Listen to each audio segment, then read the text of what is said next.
Hello दोस्तों, कैसे हो आप लोग। उम्मीद करता हूँ आप लोग बहुत अच्छे होंगे।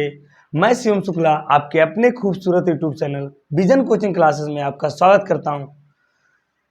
आज हमारा टॉपिक है, जैसा आपने एनसीईआरटी के सेकंड चैप्टर वैद्युत विभव आधारिता में आप पढ़ चुके हैं। ये तीसरा टॉपिक है और इसमें हम पढ़ने वाले हैं कि वैद्युत द्विध्रुव के कारण किसी भी बिंदु पर वैद्युत विभव क्या होता है। अभी तक आपने पढ़ा है कि वैद्युत विभव क्या होता है, विभवांतर क्या होता है, किसी बिंदु पर वैद्युत विभव कितना होता है किसी आवेश के कारण। अब आप पढ़ने जा रहे हो कि किसी भी बिंदु पर आपने अक्षीय और निरक्षीय पढ़ा। पहले आपने कल पढ़ा है, कल वाले टॉपिक में, कि इधर कितना होता है वैद्युत विभव और एकदम निरक्ष में कितना होता है। तो इसमें 0 आया था और इधर क्या होता है, B बराबर 1/4πε/P/r², यही तो आया था। अब हम पढ़ने वाले हैं कि किसी भी बिंदु पर इस थीटा पर यहाँ क्या होगा, यहाँ पर क्या होगा, यहाँ पर क्या होगा, यहाँ पर क्या होगा, उसको ज्ञात करने के लिए हमने वैद्युत द्विध्रुव ले लिया। ये भी है वैद्युत द्विध्रुव, ये भी। इसका मध्य बिंदु वो है, वो से r दूरी पर और थीटा कोण पर एक बिंदु। ये थीटा किसके साथ है, सुनो, ये माइनस क्यू है प्लस क्यू। तो वैद्युत द्विध्रुव आघूर्ण की दिशा किधर होती है, ये क्या है हमारा वैद्युत द्विध्रुव आघूर्ण, समझ गया ना। यानी वैद्युत द्विध्रुव आघूर्ण यही है। मैं बात करूं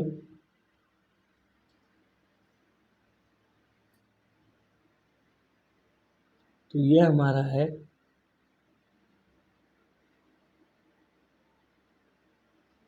ये हमारा है P की दिशा है। अब सुनो, इस P वेक्टर के दो कंपोनेंट होंगे। एक होगा अक्षीय घटक, तो अक्षीय घटक होगा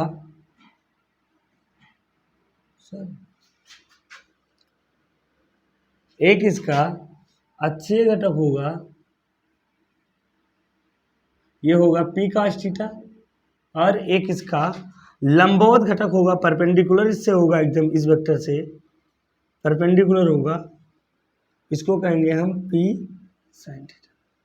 इसके दो घटक होंगे, एक होगा P cos थीटा, याद करो। अब इसको थोड़ा सा हम अलग चित्र बनाते हैं। यहाँ पर देखो, हमने लिख दिया कि ये वेक्टर हमारा P है, ये P है, तो इससे ये बनेगा हमारा P cos थीटा, ये एंगल थीटा है हमारा, और इससे परपेंडिकुलर बनेगा P sin थीटा।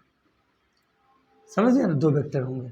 अब देखो, अब यहाँ पर जो इसका वैद्युत द्विध्रुव आघूर्ण, ये अक्षीय है और ये निरक्षीय है।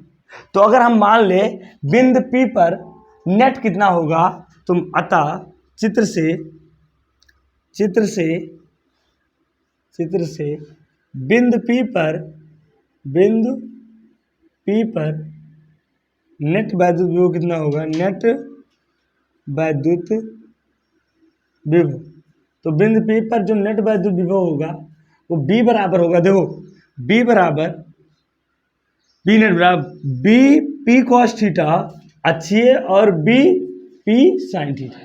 अब यहाँ पर देखो, लंबवत घटक के लिए विभव का मान क्या होता है, 0 होता है।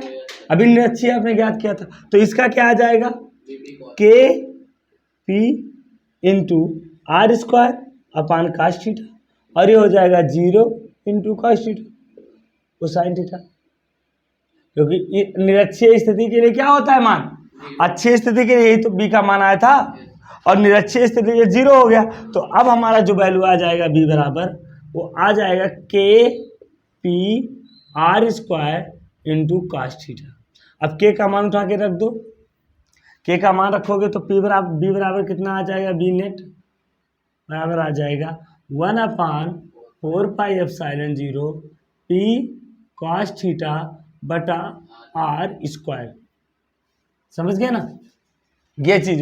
यानी अब आप किसी भी बिंदु के कारण किसी भी बिंदु पर वैद्युत विभव निकाल सकते हो। अब हम केस फर्स्ट ले लें कुछ देर के लिए, तो केस फर्स्ट मैं ले लूं, केस फर्स्ट मैं ले लेता हूं, केस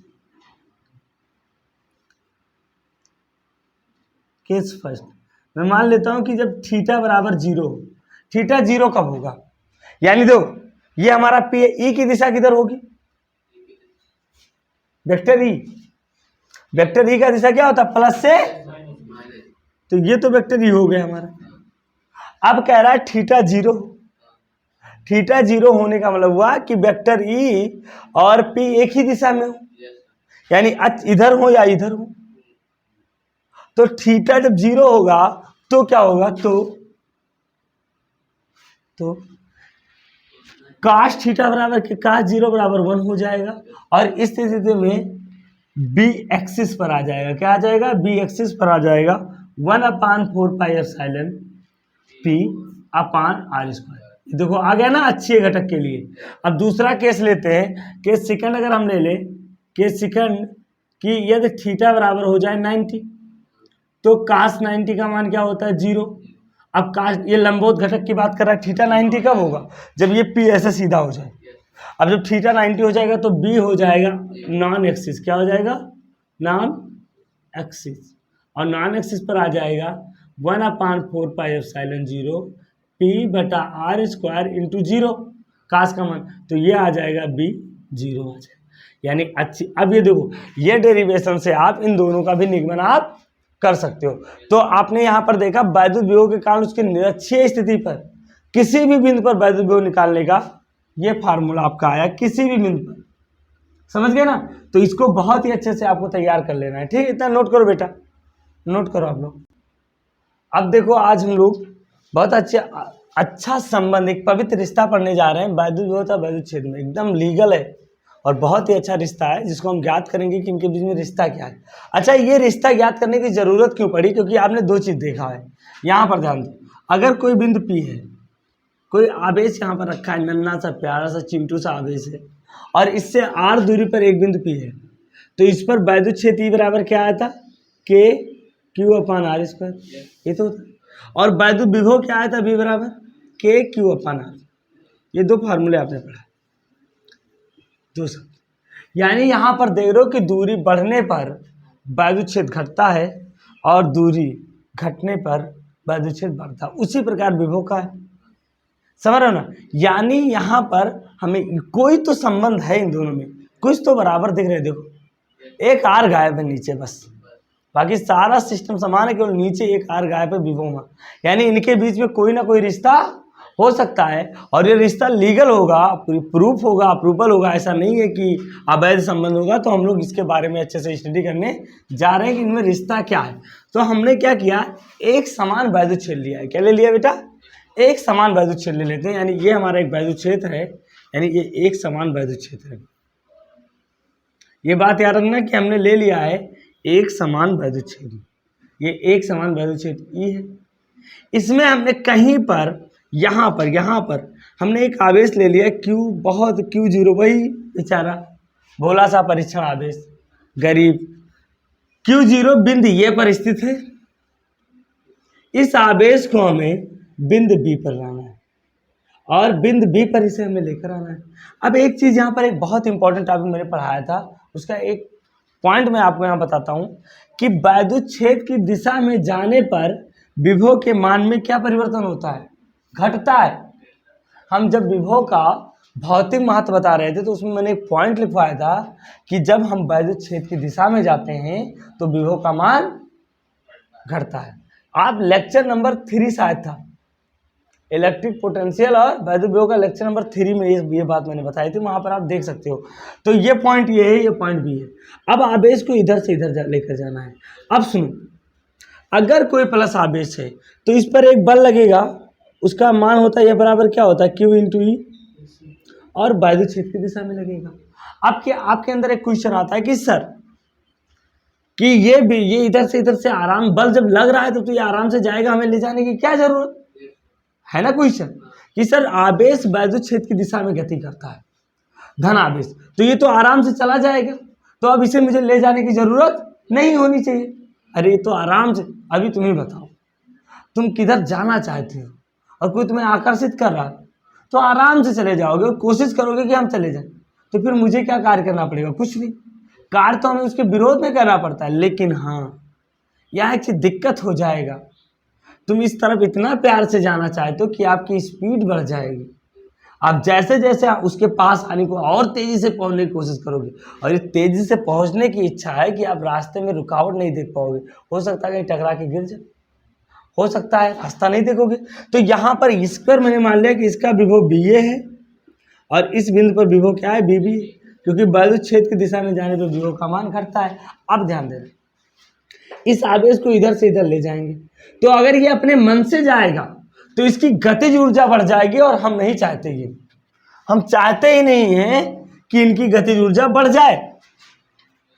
हम चाहते नहीं है कि इस पिंड की अगर गतिज ऊर्जा बढ़ेगी तो त्वरण बढ़ेगा, और अगर त्वरण उत्पन्न होगा, और अगर त्वरण उत्पन्न हुआ तो एक अलग से बल लगेगा, अलग से कार्य करना पड़ेगा और इसका पोटेंशियल चेंज हो जाएगा।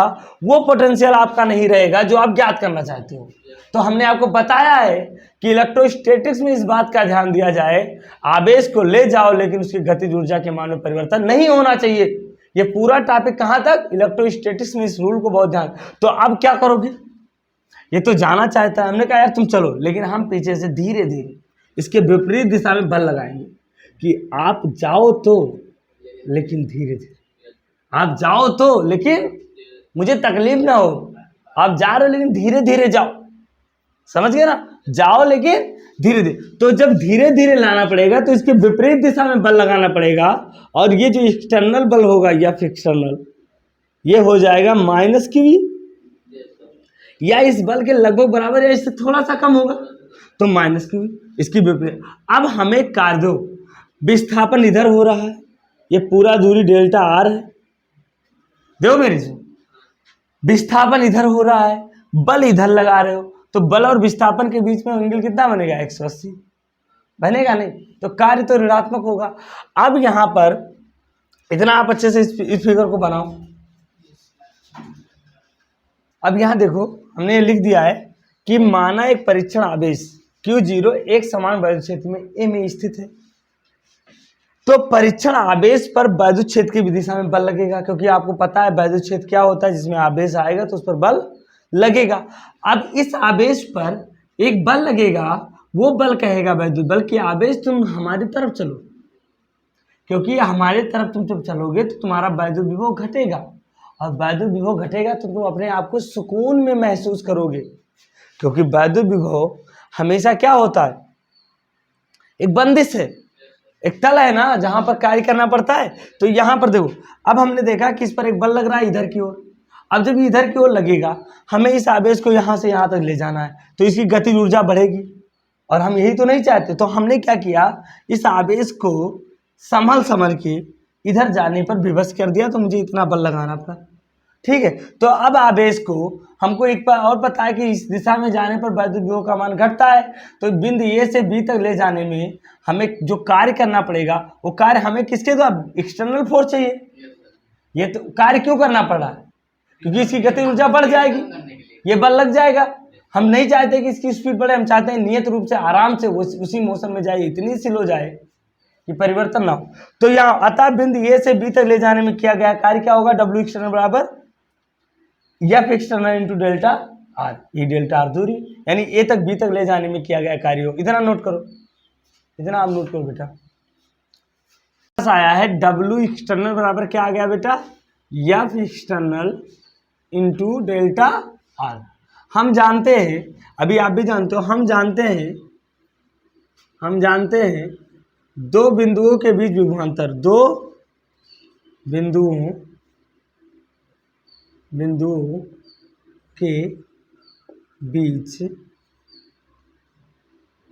विभवांतर का सूत्र क्या होता है बेटा, दो बिंदुओं के बीच विभवांतर होता है बी ए माइनस बी बी बराबर क्या होता है, डब्लू एक्सटर्नल अपान Q0, ये तो होता है, समझ गए ना। तो यहां से हमारे पास आ जाएगा डेल्टा बी बराबर क्या आ जाएगा, डब्ल्यू एक्सटर्नल का मान रख दो क्या है, एफ एक्सटर्नल इंटू क्या होता है, एफ एक्सटर्नल इंटू डॉट लिख दो यार, वेक्टर एफ एक्सटर्नल अभी इंटू डी आर, ऐसा लिखो सॉरी। तो यहाँ से आ जाएगा W F external into delta are, ये वेक्टर है, अपान Q0।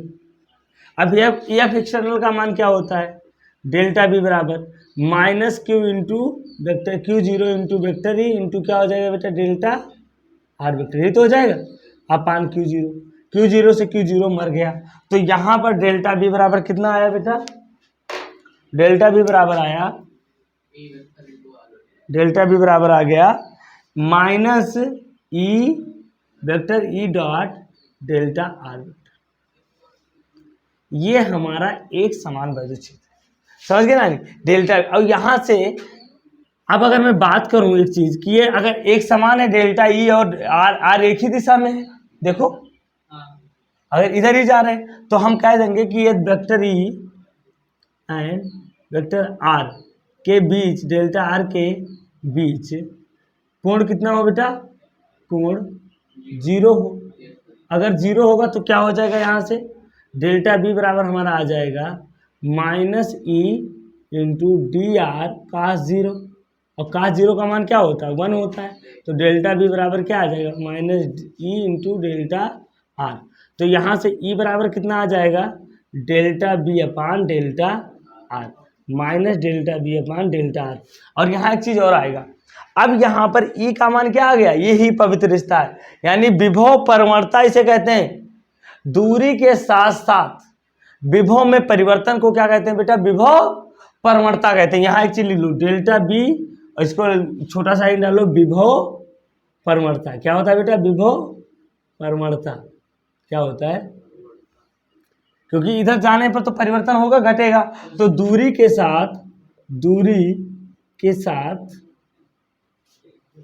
सापेक्ष विभव में परिवर्तन, विभव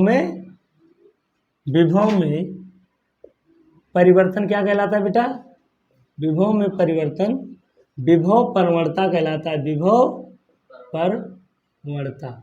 दूरी के सापेक्ष विभव में परिवर्तन विभव परवर्तता कहलाता है। और विभव परवर्तता बराबर होता क्या है, ता बराबर delta B upon delta R होता है।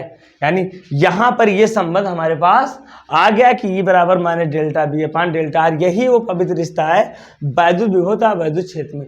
तो आज के लिए इतना ही, कल हम लोग और भी एक्सिस के ऊपर विभव परवर्तता के कई संबंधों के बारे में पढ़ेंगे। आशा करता हूं हम लोगों को ये वीडियो बहुत अच्छा लगा होगा। Thank you.